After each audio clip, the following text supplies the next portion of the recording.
What is going on, everybody? It is Fitz in the wagon, back here with another video. Dude, I'm getting a haircut tonight. That's it.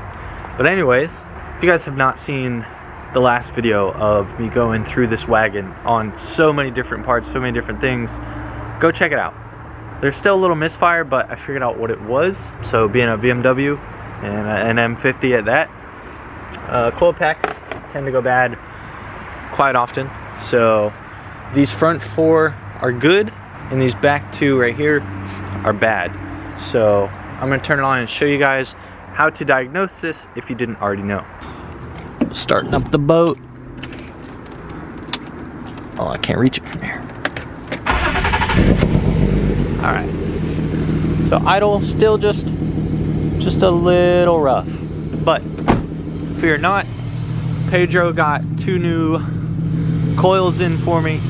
Now, what we're gonna do is disconnect one of these, and if it runs worse, you know that coil pack is working. So you pop this little clip up, you hear it, ready? And it gets worse. Plug right back in. For these back two, do the same thing. And I've done this already, so I know which ones, but right here, we'll do this middle one. Pop the little clip up. No change at all. So that's how I know that coil pack is bad. It's hard to do with one hand. We're gonna leave the cover off, pop it in the back of the wagon, and we're also gonna take my wrench so we can literally do it on the curb. All right, guys, shut the hood, and then we will be on our way. All right, so it's a little dark. Listen to that. Listen how much better that sounds. So much smoother. So much smoother. Oh yeah. We good, boys. That was it. That was super easy. You take off one little nut there, one up there, one there, one there, and one more over there to get this little bracket out of the way. Pop them out, literally just unplug them, pop them out, put the new ones in, plug them in, put the bolts back in, and we're set. So that's freaking mint. I'm assuming the check engine light will now go away because I know it was for a misfire. We gotta take it out and drive it. It should accelerate and drive like 10 times better than it did before. Also, I brought the fuel cleaner with us so we can get some gas this evening and see what else we need. So hype, boys. Let's take it out and see if this works. Damn, dude, I look like a clown. I need a haircut. What is going on, everybody? It is Fitz back here with another video. Today, we got to take some mail, sending out the couple of the shirt orders and picking up the hoodies that the print shop messed up. Emmy has got a bunch of stickers she's sending out, so that's awesome. We're gonna get some boba. We're gonna dump some oil. Yeah, we're getting boba. Hell yeah. And then tomorrow we're getting the car inspected. That'll also be part of this video. So anyways, I thought I'd bring you guys along with me. We're taking the dad wagon out. One thing that I couldn't get to in the last video or didn't film was actually fixing the misfire. Changed the O2 sensor. It definitely ran better. I had to replace the last 2 coil packs, and it runs smooth as butter. We are going to keep an eye on the oil. Haven't seen any problems, any leaks or anything. Of course, it's just good practice to do so. Anyways, enough talking, guys. Let's get right into the video. One of the coolest things about the dad wagon is that I have a freaking hatch. It doesn't have a hatch support, so I gotta be careful, but oil is just fine. Tossing the orders in the car, and we're headed out.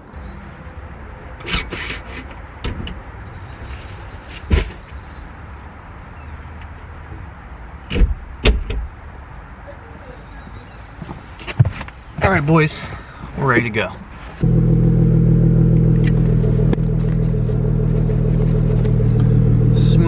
Smooth idle on the dad wagon. I love this thing, dude. Emmy's got all of her orders. We're gonna pick up the hoodies first since they close soon, and then go on and do everything else. What is going on, guys? It's 2 in the morning, and I thought, hey, I'm not sleepy, so let's fix the seat twist on the wagon.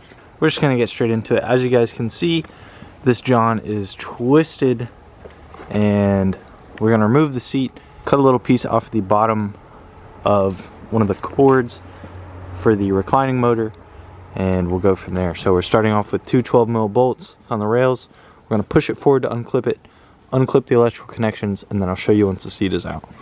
All right, so right here we have the seat loose. I'm not gonna take it out because the seatbelt's attached and I can do it this way. The top motor right there should be reclining. You see it flexing right there? That's the one that we're gonna be heating up that little metal piece, pulling it out, and then trimming it. All right, and just like that, we have brought it out. We're gonna push this little wire, the little cable, all the way back in the rubber as far as we can, and then trim off probably to about right there. So I'm gonna trim it, and I'll get back with you guys in a second. We've trimmed off enough of that little piece to where now that's just gonna come right off like that. Push the rest of this wire back in. Like that. Now we're gonna heat up metal thing, shove it back in, and we should be good. We'll see. Fingers crossed though, this has been pretty easy so far. Fingers crossed. Alright boys. Well, it's not bolted in, but look at that. No more seat twist. Good job. Good job, self. We're gonna do the reverse, putting it back in. So we're gonna slide it in those front hooks, pull it back, bolt it in, and then put the little trim pieces back on. Show you guys when it's all the way back in. All right, so you guys can see this thing is no longer twisted because of the motor anyways. It is twisted just a little bit naturally, but sitting in this thing now, oh, 10 times better.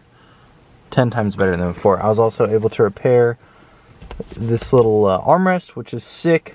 Shout out it for being a 5 series, having all the extra goodies.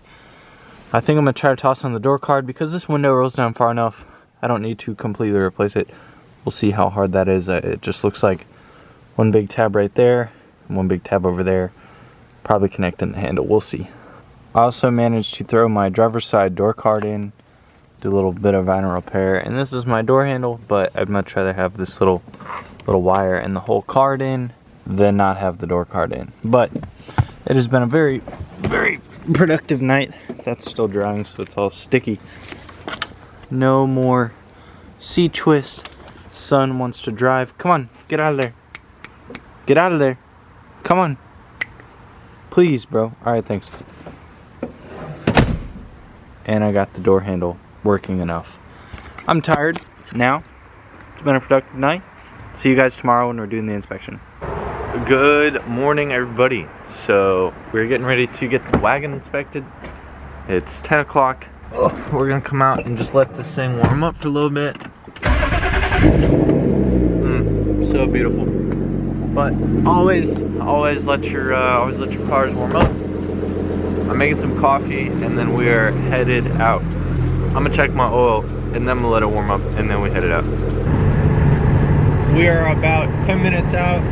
I just want to say a huge thank you to Max for hitting me up and helping out with this. I know he watches the videos, which is, I still just think it's so sick. But dude, again, thank you so much. I'm not gonna film when I'm there. I don't want to be weird, but again, dude, just thank you so much. The wagon's doing great, running perfect, holding temperature fine, and the oil was fine this morning. A little bit ago when I checked it, so I cannot complain. After this, we'll hopefully go to the DMV, and I'll either order a custom plate now or I'll get one soon, but we'll just have to see, so stay tuned. No, they're booling. Wait for it. They booling.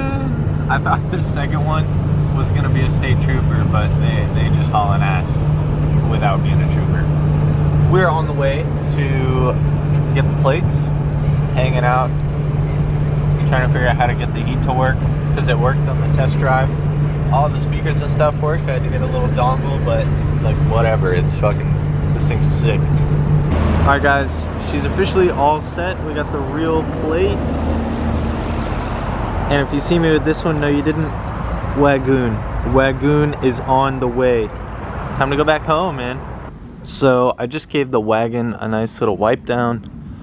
It is true you can polish a turd. Now one thing that is lacking on this old boy is all of the trim. So I'm gonna take some of this bare bones protectant, whatever restores deep black appearance.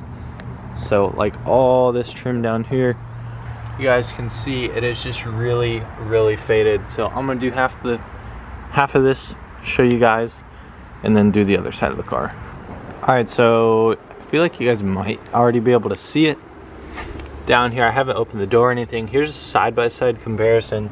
It looks so much better. There's another one. I did this trim compared to that one. And then I also wiped down this back hatch because I hit it on accident and I wiped it down. It looked really good. So we might see what it does on the roof. I'm really curious. You know, it's not like I'm gonna hurt the paint at this point, so may as well try, right? Here's the roof with this stuff. I'm gonna make sure it says doesn't apply to paint, but like, look at that difference. Oxidation and then clean, quote unquote, paint. But I'm gonna keep doing the rest of the trim and then I'll show you guys when we're all done. I didn't see anything that said I couldn't use it on the paint, so